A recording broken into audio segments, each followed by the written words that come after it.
Welcome to Wedding Day Podcast with your hosts, Sonja Babich, CEO of Iron Diamond Media, a leading wedding resource featuring 7 localized wedding brands across the country, and Dan Riggs, photography and videography expert and founder of Summit Hill Studios. Come along as they travel from state to state to connect with the most creative and well-respected professionals in the wedding industry. Every episode will arm you with the hottest new trends, wedding day tips and details, and they'll show you all the joys of planning your perfect wedding day. Hi everybody, Sonja Babich here with Wedding Day Podcast. I am sitting here with Alexis, publisher of Oregon Wedding Day and Washington Wedding Day. Hey guys. Yes, we're actually in Oregon today and we're sitting with our great member, Emett Joseph Photography. Hi Emett. Hello. So Emett has been a photographer for 5 years, and a great member, of course, with Washington and Oregon Wedding Day. Yep. And correct. Recently did one of our beautiful style shoots at the Nines. I did. It was a lot of fun. I remember getting the invitation, and I was just over the moon that I was even considered. You did such a great job. It was a lot of fun. It was so cool. There was a lot of trendy ideas, a lot of color in there, a lot of good food that we, of course, got to enjoy as well, which was nice. I know the Nines is just, they always lay out the red carpet for us. Yeah, I was very impressed. Yeah, I know Jesse and Chelsea had a great time at the shoot. And it was a beautiful sunny day, too. Yeah, it was gorgeous time of year to be shooting there. I know, you never know when you plan stuff in the fall and winter in the Pacific Northwest if it's going to be rain or shine. No, any time of the year. Yeah, really, honestly. And especially like last August, we had the thunderstorms. Yeah. So it's always a roll of the dice, and we just got really lucky. It's very true, because I think we actually had a style shoot in Washington, and it was umbrellas. Yeah. And it was like 2 weeks later, Yeah. Well, I love, we were just kind of, downloading before the podcast started, your story, how you became a photographer. Yep. And it was like a 2-week Mayday call saying, hey, buddy, can you help? Yeah, absolutely. That's exactly right. It's kind of like that horror story you hear about in like novels, but basically a coworker at the time reached out to me and said that her brother's wedding photographer had bailed, and they just weren't going to be able to make it, so they needed somebody. And I stepped up to the plate and absolutely loved it and had a bunch of fun. A couple left me a glowing review, and like that whole wedding just kind of launched me into what I'm doing now. That's so exciting. What was like the moment in the day you're like, okay, this is what I was meant to do? I remember. So this couple was really cute. They had been together for about 10 years, and they already had a couple kids together, and they had their kids stand up at the altar with them. And I realized in that moment that this was like a really profound moment for that family legally, because they were joining together and they were making that legal commitment. And whether you believe in the legal part or not, it's meaningful for them, and that marks a moment in history for their family. And that just like really touched me, just getting to photograph that and witness that and be a part of that. I love that. Yeah, it was very touching. I'm pretty sure I cried. I cried at least once at like every wedding. Well, it's probably because you were raised by your grandma. Yeah, probably. Yeah. No, my grandma and my mom taught me to show emotion, so I love that. No stranger to that. So I know one thing that you want to cover today that I thought was really great to discuss was just like timeline on a wedding day. Like, how many hours should you book your photographer? Sure. I think that's such a good question, because it really decides, like, do you want them there from start to finish? Yeah, absolutely. So I always look at it from the perspective of what do you want to look back and remember on your wedding day? When you look through your wedding photos, what parts of it do you want to relive the most? And can you like afford to hire a photographer for those parts? There's photographers in all kinds of price ranges, and you just got to find the one that works for you within that. There's the most commonly there's like partial coverage, full coverage, and then there's extended coverage. Generally speaking, partial coverage is only like the ceremony and part of the reception. The full coverage is the getting ready moments to like the send off, and then extended can be like the whole weekend. Personally, of course, I'm a big fan of more the merrier. Hire us to be there for the whole thing. It's a lot of fun. You want to look back on those like pictures forever.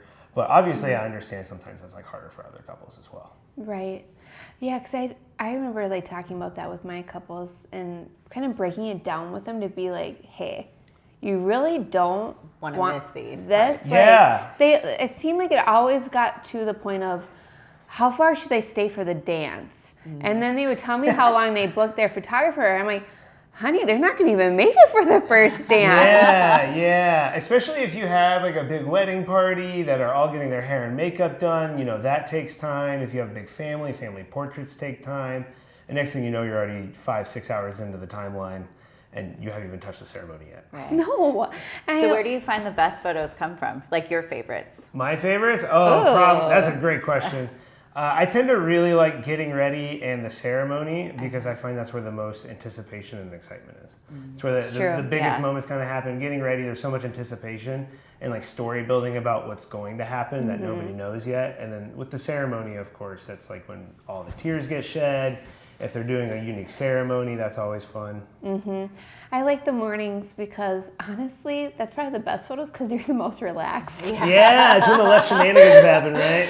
Yeah, you're holding your latte and you're like just happy with your girlfriends and absolutely. You have your robe on, your hair and makeup's done, you're just enjoying yourself. Looking on and glowing. Well, you're actually glowing. There's no watermarks yet or Your ready. planner hasn't had to come in and ask you questions. Yeah, exactly. And it shouldn't be, right? If you have the right wedding professionals. Right. But it's like you have to really think, what is the photos that you're going to really love when you look back? Yes, absolutely. And I think you need to 100%. talk about that with your partner. Like what moments of the day. Absolutely. I wholeheartedly agree. Where do you stand on like first look versus like waiting until the moment of the aisle or? Yeah, so I will always support whatever my couple wants to do and I will always stand by that professionally. I'll never speak poorly on their decisions. Personally, from a photography perspective, I think the first look is just logistically a really easy way to get a lot of photos done in a very efficient way. Okay. So, and like the first look can set the couple up to be focused on each other, be relaxed, down to earth, have a private moment with each other. They can share vows or gifts maybe, you know, and getting photos of that creates a really candid, natural environment.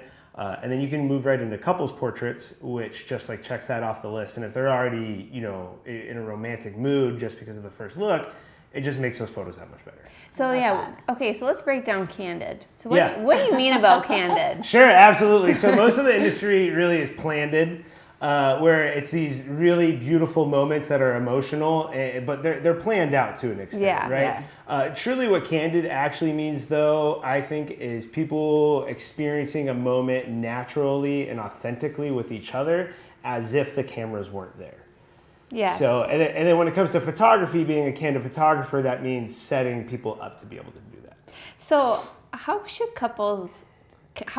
like, say a couple is like, I want to have a candid photographer. Yeah. Like, what should they look for? That's a great question. Yeah. The first one is like photos that they want to receive of themselves. Generally, what you see is what you get when it comes to photography. So if you see a photographer that has a lot of photos of these people that seem like they're having a good time, they're caught up in the moment, they're focused on each other, they don't seem like posed or staged, those are really good things to look for if they're looking for a Okay, you have to tell me though, like, I want to have a candid photographer and they select you. Yeah. And then on the wedding day, you're like, they're not being candid. They're not being loose. They're not being loose. Totally. They're being like stiff robots. Like 100%. I totally understand what you're talking about, and that happens all the time. Yeah, It's how do you super normal. help? Yeah, so, and I think that's where having like an experienced professional comes into play. I always make the joke that I can read a room better than I can read a book, which just means like I can see that people are getting, you know, clammy or nervous or stiff. And just having prompts for them to remember and focus on helps a lot. Keeping those things ready in the back of my mind, like reminding them to focus on each other. And then when they do focus on each other, encourage it, you know, shout out how cute they look, those kind of things. And it just helps people loosen up, and then just being like there to support them and hype them up through that can help ease the nerves a lot. Do you get a lot of requests for like, oh, I saw a photo like this. Can we do this? Like, do you get that a lot? I think every couple has one or two of those. They're like, they see it in their portfolio, and they're like, this is like the picture that we hired you for. If we just get that, we're cool. Okay. Where has been the most, like, I say, challenge or adventurous spot you've done a wedding? Oh, that's such a great question. And one immediately comes to mind. It was a couple of winters ago. It was the first snowfall in the North Cascades, and this couple wanted to do an adventure elopement, and they brought their dog. And so we had to hike 5 miles in the snow up to an alpine lake. And it was the first snow, so it was like really fresh. All the larches were like yellow, and it was absolutely, it was sunny and it was beautiful and cold. I think it was like 28 degrees when I pulled up to the parking lot. Yeah. Man. I'm used So to that. oh yeah, Minnesota, that's nothing. That's fine. My brother's It was negative 20 2 days ago. Yes. My brother's in Michigan, and he tells me all about it. Yeah. That's so cool. so it was a lot of fun. Everybody there was in a super good mood, and the dog was great. There was a little Australian Shepherd just running. So was it just you, the couple, and their dog, or That's So it. you were the Yeah. witness? Yeah. Wow. So I actually signed as the officiant. Oh. Yeah, and then we found a couple of hikers to sign as witnesses. Oh my gosh, that's so That is- crazy. That is a daredevil. Yeah. For Yeah, them. what if you It's didn't pretty find crazy these when you think hikers? about it. Yeah, on the trail. It was, a sunny day. Were you like, I spot one over there? No, the parking lot was full. They were everywhere. Oh, well, that's Wow. Yeah, there was people everywhere, which also helped ease the nerves a lot. I was like, Yeah. cool, we're not in the middle of nowhere with nobody here. Right. The parking lot was full.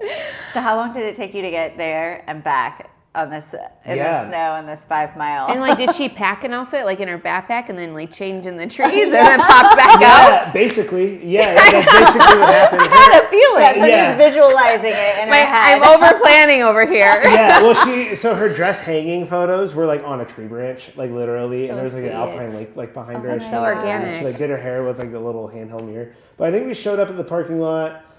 I want to say it was probably about like 9 a.m., give or take an hour, and then we got down right around sunset, and that was probably about like 5 p.m. Okay. So we were up there all day. So how many hours was that? I mean, that alone is like 8 or 9, right? So that's just like And that- timeline. yeah. Exactly. And that was just the two of them. Yeah, and they're like, oh, we'll just do this. It'll be quick. Yeah. Quick hike. Quick and easy. Quick Nope. and easy. No, it was No, longer yeah. than you expected. Yeah, well, and like, because this one had like snow, we had to have crampons on our boots so we didn't slip. We had to have layers on so you don't get cold. So did you have to like hypothermic. prep them for that? Or did they like yeah.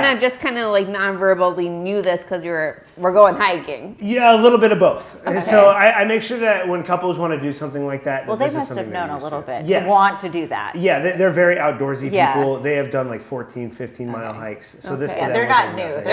They're not No, virgins. I'm sorry. No. They're not like pulling it out of their hat. We should get married in the snow on a mountaintop. No, this is something they thought long and hard Yeah. about and understood the logistics behind. And they were very well versed. They were great. I think they were honestly more comfortable with it than I was. Okay, Yeah. Oh, that's Well, too and so you funny. got ordained just to marry them? Or? I've been ordained since Okay. I was It's really common 20. for photographers to be ordained too. that's so Yeah, it's becoming a lot more common a thing, especially with how big adventure elopements picked up during COVID. Yeah.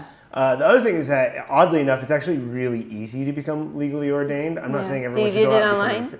What was that? Do you just do it online? Yes. Yeah. Yes, I'm I just did it ordained online. too. Yeah. I married probably like 10 couples during COVID. Yep. You did not tell me this. I think I did in the very beginning. Fun fact. Fun fact. Surprise. Surprise. Well, anybody needs to get married at an event, just find Let me Alexis. know. Yeah, one of my childhood friends asked me to officiate his wedding when I was like in my early 20s. And then you can just renew it very easily. But that's cool. professional officiants do provide so much value. They do. Yes. Good. Yes. I just want to put a 100%. plug out there It's for all not the the professional same. officiants. Yes. But some of them might want the hike. You never know. Yeah, absolutely. 100%. Some of them do it. Yeah. So when they get their candid photos, like, what's that like emotion that you like to see when they get them? Like, Yeah. what's the best you did it? Probably choked up or joy has got to be Yeah. one of those two. And that depends, of course, on the photo, right? Yeah. There's some pictures that are going to evoke a different emotion. Yeah. For example, a lot of couples, their great-grandparents come to their wedding, and it's like the last event that that family member is going to make it to. So those always get like the tears going. So like when you send out your photos, Mm-hmm. like how should your couples expect to their photos to be delivered? Is it Yes, via great question. email or Yes. snail mail? Again, how, Yeah. So these days, every professional photographer does it a little bit differently. Generally, the industry standard, though, is to get an online viewing gallery delivered via email at the very least. And then that will have a gallery that kind of mimics what like a museum does and how they display photos. But instead, the couple can scroll or walk through their gallery, of all their photos from their wedding day. And then depending on the photographer, they can get, anywhere from like 50 to 100 photos per hour of coverage that they had. So they have so many photos to re-experience that day. They could do it on their TV or on their phone or on their laptop, and then they can share that link to all their friends and family if their contract, So say they hearted a photo. Can you see what ones they hearted? Yes. I was just gonna ask that too. Yeah. I can. Yeah. So they can go through and select favorites. So I can see that. I can see which ones they download. I can see which ones they print as well. And so I can keep track of like which photos are kind of like the favorites. Right. So let's kind of back up a little bit. So when they select you and they're going to sign on the dotted line, what should they expect with their photos? Like, is it just for the couple? Like, is it privacy? Is that a question that they do not want these released? Or is it part of like a lot of contracts that be like, I'm going to be a photographer, but just know I will be sharing your photos to the world. Sure. Like for marketing or do you give sharing them with the wedding option, pros or? Yeah, so every single one of my couples can always just express that they do not want their pictures shared, or say, for example, they don't want pictures of like their kids shared for reasons of having children on the internet, what have you. I'm totally okay with that. That's just like personally something that I'm okay with. It doesn't bother me at all, especially for people that might have a high profile job. They don't want their pictures of their wedding, which is a really meaningful thing, getting shared across the world. Totally get that. Every photographer approaches that a little differently. Some people will request an NDA, which is a non-disclosure agreement. If they are really high profile, then at that point you don't even like talk about how they're your client. That kind of thing. But generally speaking, I assume that my clients are okay with me sharing some of the photos just for social media or blogging or for getting published. But I always let them know that they're happy to like retain that right to privacy if they'd like to. Okay. So what's your favorite? Like, it sounds like you prefer to send the galleries to the other wedding pros involved with the wedding day, right? Yeah, absolutely. I personally really love to do that because all of the vendors then get to share the photos on their website or their social media, which just spreads like my name around even more. And then it also shows the couple how excited their vendors were about their wedding, which is a lot of fun. So you're just kind of saying like wedding pros that are involved in the wedding day should literally be like, hey buddy, whoever their photographer is, be like, we want the photos too, right? Yeah, you can approach it very kindly. Of course, just be like, hey, we worked with you on this wedding. We would love to be able to share your work. I think that's how you're going to generally get a really positive response. But I am a firm believer that everybody that contributed to the production of a photo deserves to have the ability to share that photo and like credit their work within it. As long as, of course, they're crediting the other vendors as well. Okay, so I'm just going to put my old hat on. So I remember like working the venue and, it was in that era of like starting more of a community amongst each other. Like it was there, but was still like you're in your own lane. Absolutely. So I would recognize, this is a really beautiful wedding here at the club. I really want the photos here. But you could just tell you didn't want to interrupt a photographer on a wedding day to be like, hey, can I get photos? Yeah, I was going to ask, so do you find that communication comes from the other vendors or usually through the planner? Or do you initiate that conversation? Or? Oh my gosh, that's such a great question. I know, and it's loaded. I never even considered that perspective of how to do it. Most commonly, I will find that other vendors will reach out to me on Instagram after I post the photos. They'll send me a message and they're just like, hey, I would love the gallery. And I'm just like, oh yeah, here you go. If you want to be more proactive about it, you can ask the planners that you work with to like kind of ask on your behalf. If you want to be really careful, I think a lot of times you can just directly ask a photographer when it seems like they have a spare minute. Whether that be via email or before like the wedding, on the day of. Dinner is generally like a safe time if we're not running around. When we're not like preoccupied, but I think it's totally safe to ask that. And I think any vendor can ask that. It makes it really easy when planners have a good vendor list put together. And that just looks like having their social media handles like all in a list with like what they did right next to it. And then their email address. We absolutely love that. Before any of our events, just copy and paste. We tell all our whole team who's who's a sponsor, who's involved, and like who should we highlight. I love that. Because then it just gets a little refresher, and then if you post anything, I'm getting buzzed by my bottom. I'm so popular, you guys. I have to have my phone by me. But I just remember like back then it was like crickets. Like, can I get photos? And it's like it's changed so much, but it's just also to educate. Like, I love to. Let's talk about it later. I feel like that. absolutely. I feel like back then it was sort of like on the vendors to ask the couple. Like, that's that's how I felt. Back then, I feel like, that was what, like 7 to 10 years ago, probably. I feel like it was really on the vendors to ask the couples. I couldn't even get my digital files unless I bought an album. Oh, yeah. So it's so much different now. The industry has changed so much, and I think we're just in like a faster paced society. Yeah. People just have different expectations. Yeah, no, it's so true. And I'm like, spread the love. Absolutely. That's what I'm a big fan of. I just want to spread the love. And like the more my name goes, as far as like my success as a vendor goes, the more my name goes out and the more vendors like to work with me, the better it's going to be for my business, the better it's going to be for my brand, the better it's going to be for them. They're going to have fresh marketing material. More couples are going to be more excited to work with these people. It's just a win for everyone. So I went to a WIPA event last night in Seattle, and they had a speaker, Brian Green. Check him out. I've heard great things. Yeah, and he actually went over like a detail that he does with his couples and the vendor team, and he actually does like a pre-wedding meeting with all the vendors in the room. Genius. Yeah, so that everyone can kind of get on the same page. Totally. And he's doing like large-scale weddings, but he finds it's really helpful because it creates a better flow of conversation. And so that was a big takeaway for me last night. I was like, that's such a fantastic idea for 100%. other wedding professionals to implement and for couples to ask for, like going into their wedding day. It's huge. Yeah. It's huge.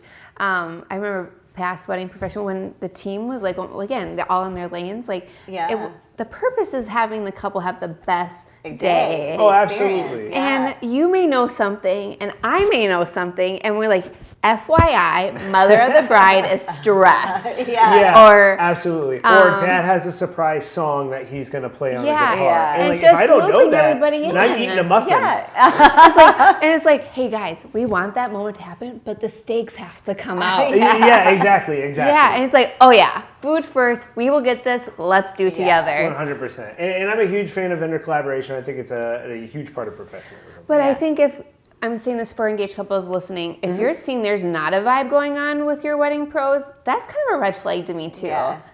Like a little bit. I would say that's something I would look out for. It's kind of funny. I also say there's yellow flags. What's a yellow flag? It's right it's in between a red flag and a green flag. And basically it's something that like this could be problematic, but you're not sure yet and you may want to talk to them about it. Right. Yeah. So it could be that kind of thing. And it could just be a misalignment of expectations, or maybe they haven't had those conversations yet, but they're still planning on it.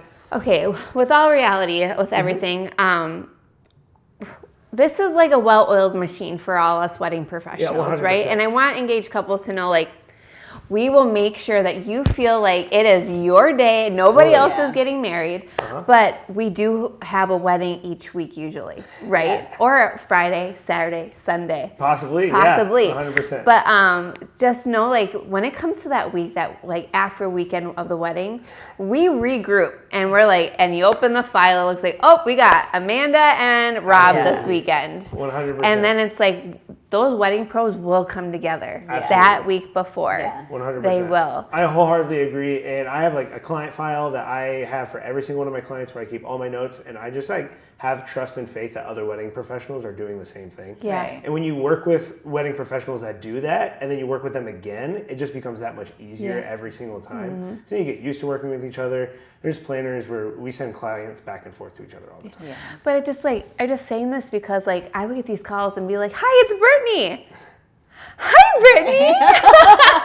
Because I'm like, I have 10 Brittany's. Yeah. Sure, absolutely. You know? I have so many Sarahs. But she's my only Brittany. And, and at the end, they think we're their person, right? You're their people. We are their person. 100%. We are.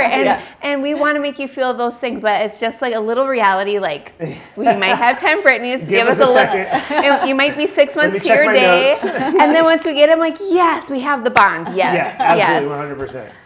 There's a lot to be said too. There's so much of that work that happens before a wedding day that I think couples get to see and they get exposed to, and they're like, wow, there's so much contact that happens with my planners and my vendors. But then on the wedding day, there's still that whole performance as well. And it's like, don't worry, we'll still perform on the wedding day too. Yeah. We still have the actual day of performance, to make sure we nail down. Yeah. Yeah, absolutely. What made you decide to get into media publication and like doing like magazines and things like that? That's a good question. That is like a 2-hour podcast. Oh, I'm sure it's long. I know. No, we could go down that rabbit hole. Honestly, I will give you a little spark notes because we should do a podcast on that one. Yeah. It'd be a good one. But I met my publisher of Minnesota Bride back in 2014, and she gave me a buzz and says, "Hey, I wanna come see you." And I'm like, You do.